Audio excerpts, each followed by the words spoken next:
The New York Times Siena College poll showed 64% of Democrats do not want Biden to run. Again, they want a different nominee. If you're under 30 and you're a Democrat, 94% want someone else. Virtually every young Democrat in America wants a different Democrat to be on the ticket next time around.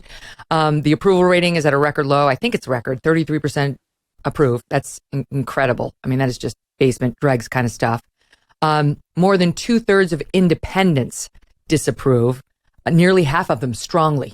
So he's going down. That's what this is telling us. He's going down in flames. They have to sub out their nominee if they want to maintain the White House second term. By the way, white voters, he tried to make inroads with them, try to get back some of those sort of white, no college degree Democrats who went Trump. How's he doing? 20% of them approve of the job he's doing. 20%.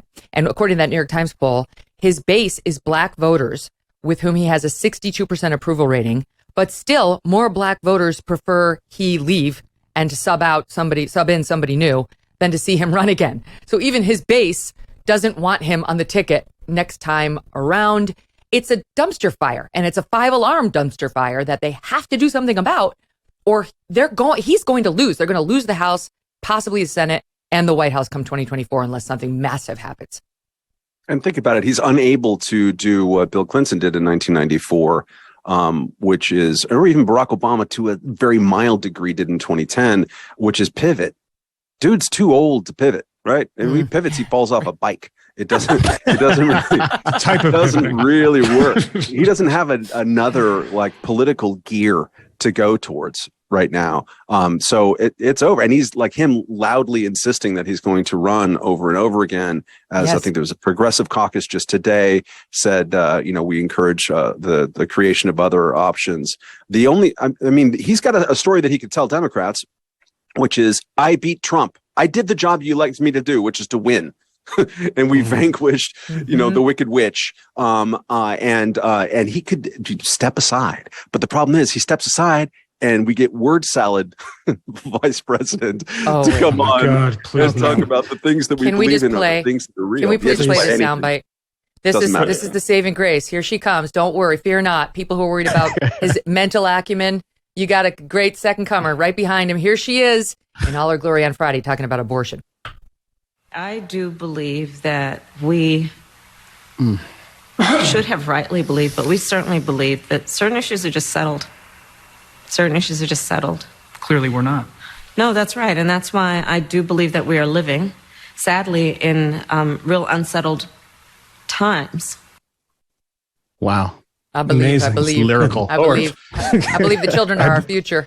Yeah. Let them lead the way. In fairness, you get word salad from both of them. It doesn't matter who you actually wheel out there. It's her nodding though, Camille. Like she's stumbled on profundity as she's saying the word believe 75 times. With respect to the polling, though, like it does sound like Biden is still beating Trump in the polls. Yeah. So he is at 44 to 41. Saving grace might be that he matches up with Trump again and manages to Mr. Magoo his way through that campaign as well.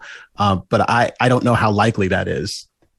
Yeah, I would say that Matt's point, I think, is a good one about the pivot and the, just total inability to pivot. And people kind of didn't appreciate this about Trump. And I used to see this all the time when I would go to Trump rallies and cover them, is that a man who understood the room so brilliantly and so quickly and knew when a line worked, and he would start repeating it in that actual arena. And then it would become a line that he repeated throughout a campaign or throughout his presidency.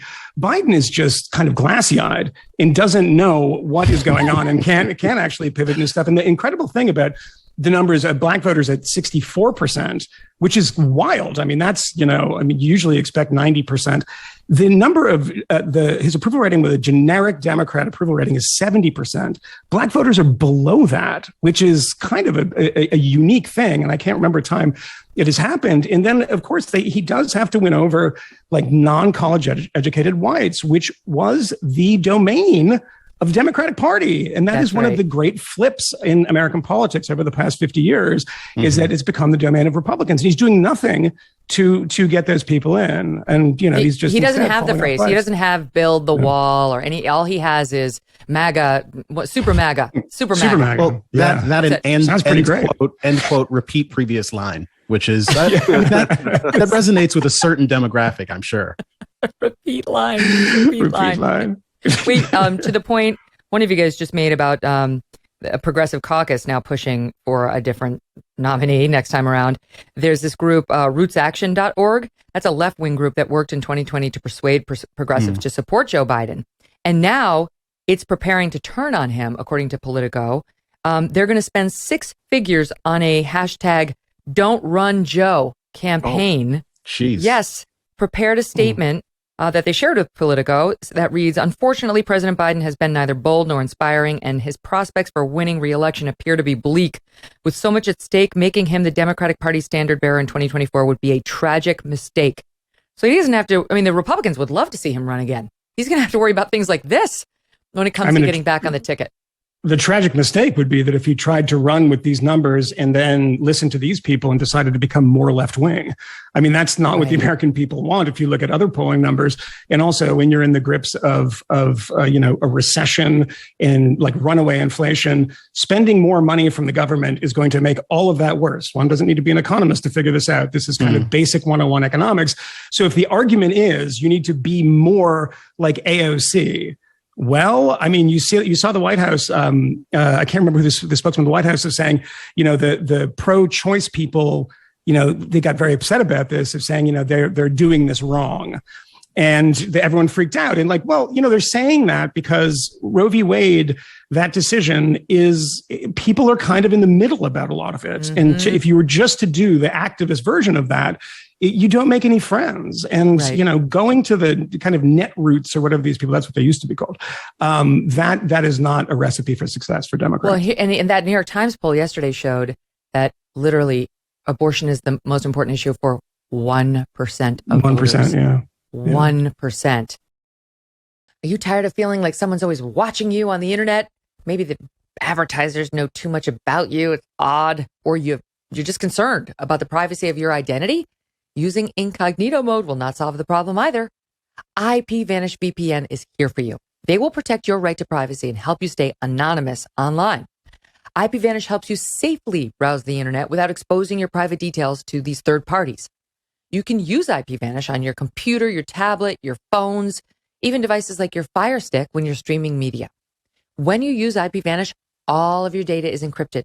IPVanish makes you virtually invisible online. It's that simple. IPVanish is right now offering an incredible 70% off their yearly plan for our listeners with a 30-day money-back guarantee. That's like them giving you 9 months for free. IPVanish is super easy to use. All you do is tap one button. You're instantly protected. So take your privacy back today with the brand rated 4.6 out of 5 on Trustpilot. Go to ipvanish.com/Megyn and use that promo code MEGYN to claim your 70% savings. ipvanish.com/Megyn. Hey, thanks so much for watching. If you like what you just saw, hit the subscribe button for more clips and full episodes.